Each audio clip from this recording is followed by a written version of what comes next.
Shalom semuanya.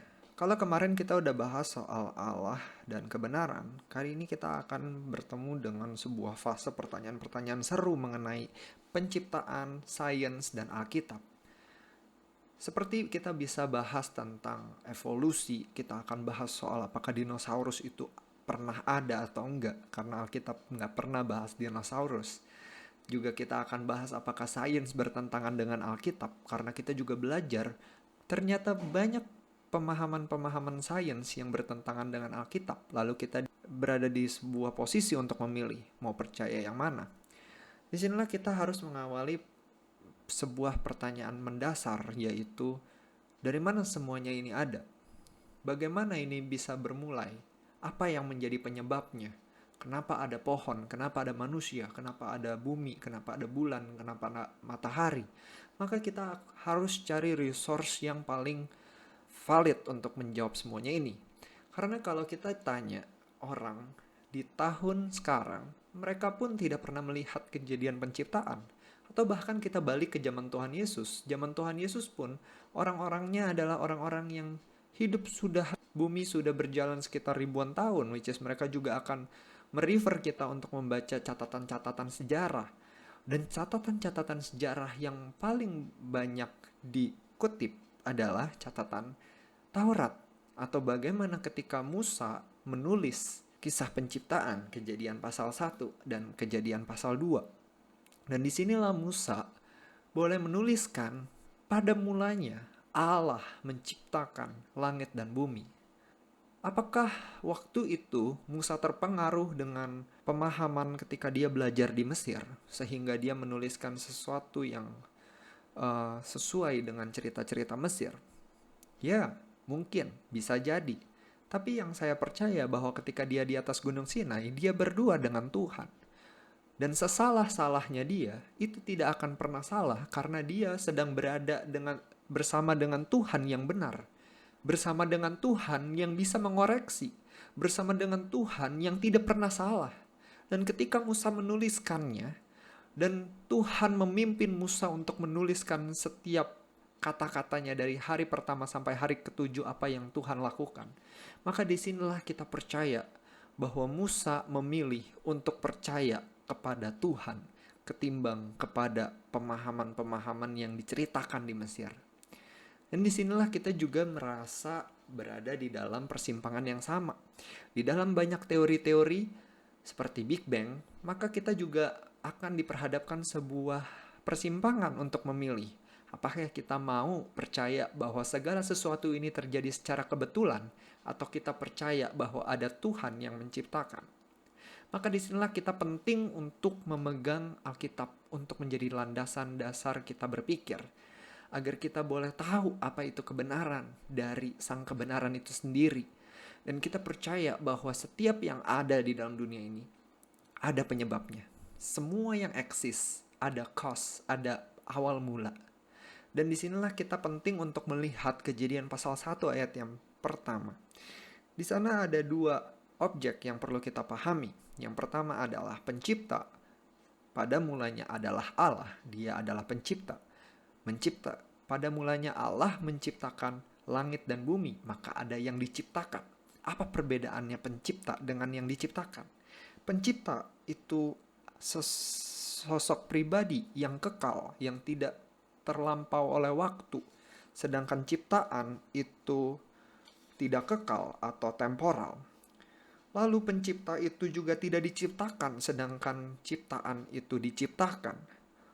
Lalu pencipta itu adalah sosok yang infinite atau tidak terbatas, sedangkan ciptaan itu terbatas, finite. Pencipta juga changeless, tidak berubah, tetapi ciptaan itu berubah. Seperti bagaimana Tuhan menciptakan langit dan bumi dan manusia semuanya baik dan tidak ada dosa, tapi manusia berubah memilih untuk melakukan apa yang dilanggar, which is itu dosa. Akhirnya manusia jatuh dalam dosa dan merusak semua ciptaan. Disinilah adanya sebuah perubahan di dalam ciptaan.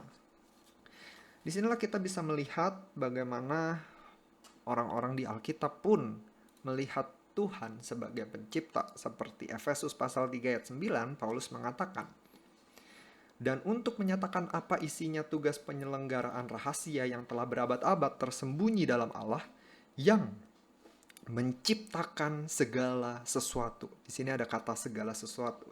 Berarti tidak ada segala sesuatu yang tidak diciptakan oleh Allah. Lalu di Kolose pasal yang ke-1 ayat ke-17. Ia ada terlebih dahulu dari segala sesuatu. Berarti dia pre-existence, dia sudah lebih duluan. Dan segala sesuatu ada di dalam dia. Disinilah kita percaya bahwa Tuhan adalah pencipta. Kita tidak percaya kepada paham naturalisme yang percaya bahwa segala sesuatu terjadi secara natural. Kita tidak percaya bahwa sesuatu bisa terjadi from nothing to be something. Dan kita nggak mungkin juga percaya something bisa menciptakan something dari dirinya sendiri. Itu sesuatu yang sulit untuk kita bisa pahami dan mengerti bagaimana manusia menciptakan dirinya. Saya mau ada, lalu saya bisa ada. Padahal saya tidak memilih orang tua dan ketika saya lahir dengan sendirinya. Entah siapa yang memutuskan itu. Tapi yang jelas saya tidak memutuskan untuk lahir ke dunia ini. Sehingga keberadaan saya itu ada sosok yang menjadikan itu terjadi. Ada penyebabnya. Dan disinilah kita percaya segala sesuatu tidak terjadi secara natural seperti Big Bang.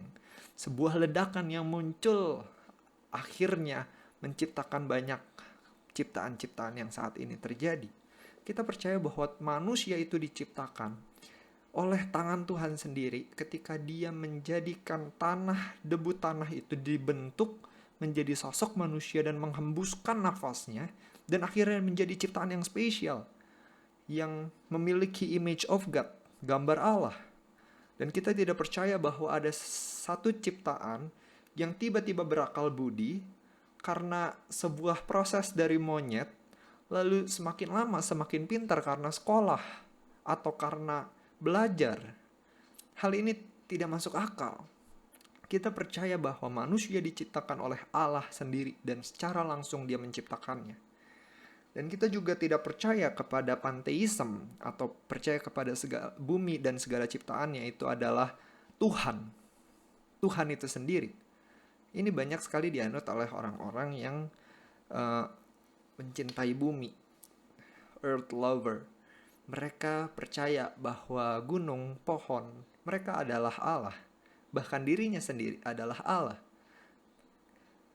Jikalau semua ciptaan segala yang ada di dunia ini adalah pencipta, maka kita percaya bahwa kita eternal, kita tidak akan ada habisnya. Namun teori kedua dari termodinamika itu menyangkal pemahaman itu karena segala sesuatu itu berkurang di dalam sebuah sistem yang tertutup. Energi-energi yang gunakan akan semakin lama semakin berkurang. Contohnya saja begini. Satu bandul yang dilepaskan, maka dia akan pergi ke jarak X. Dari jarak X pergi ke jarak X. Dan dia akan kembali ke X minus sekian. Karena kalau kita diemin bandul itu bergerak, maka makin lama dia akan semakin pendek dan akhirnya berhenti. Karena apa? Karena tidak dilanjutkan efek yang pertama yang melepas. Itu tidak melanjutkan adanya hantaman atau pukulan atau sebuah goyangan atau gesekan yang membuat dia akhirnya terus bergerak sampai selama-lamanya. Maka kita percaya bahwa semua yang di dunia ini ada waktunya, ada habisnya. Dan ketika kita percaya bahwa kita itu ada habisnya atau kita temporal, maka kita tidak bisa melihat bahwa pohon atau diri kita atau setiap yang ada di dunia ini adalah Allah. Maka kita tidak bisa percaya dengan mudah paham panteisme ini. Maka disinilah kita harus percaya bahwa Tuhan menciptakan segala sesuatu yang ada di dunia ini dari tidak ada, ex nihilo. Disinilah kita percaya bahwa dulu nggak ada manusia. Karena Tuhan mau ada manusia, maka manusia itu ada. Itulah yang kita pahami dan kita percaya. Dan kita percaya bahwa ketika Tuhan menciptakan manusia, itu bukan berarti Tuhan menciptakannya bukan dengan tujuan. melainkan dia memiliki tujuan untuk kita boleh memuliakan Tuhan. Dan ketika kita mampu untuk memuliakan Tuhan, tapi kita memilih untuk berdosa, maka disinilah kita keluar dari rencana Tuhan. Dan percayalah, ketika Tuhan mengizinkan untuk kita memiliki gambar dan rupa Allah, maka disinilah kita adalah ciptaan yang spesial, yang bisa memuliakan Tuhan, yang bisa merasakan hadirat Tuhan. Bahkan Adam dan Hawa boleh merasakan langkah kaki Tuhan, karena dia boleh mengenal siapa penciptanya. Adakah saat ini kita mau mengenal siapa pencipta kita? Mari kita terus mencari tahu siapa dia melalui kita membaca Alkitab. Karena disitulah kita mau berpegang kepada sang kebenaran itu sendiri. Karena kita tahu begitu banyak paham, begitu banyak iblis yang mau menipu kita dan membawa kita semakin hari semakin jauh daripada Tuhan. Saatnya kita untuk terus mencari tahu siapa Tuhan kita, siapa pencipta kita, dan kita mau memuliakan Dia. Inilah pertanyaan yang mengawali untuk selanjutnya kita akan bertanya mengenai teori evolusi, dan ini akan kembali menjadi sebuah pertanyaan yang menarik. Oke, stay curious. Thank you so much and God bless you all. Love God, love people, love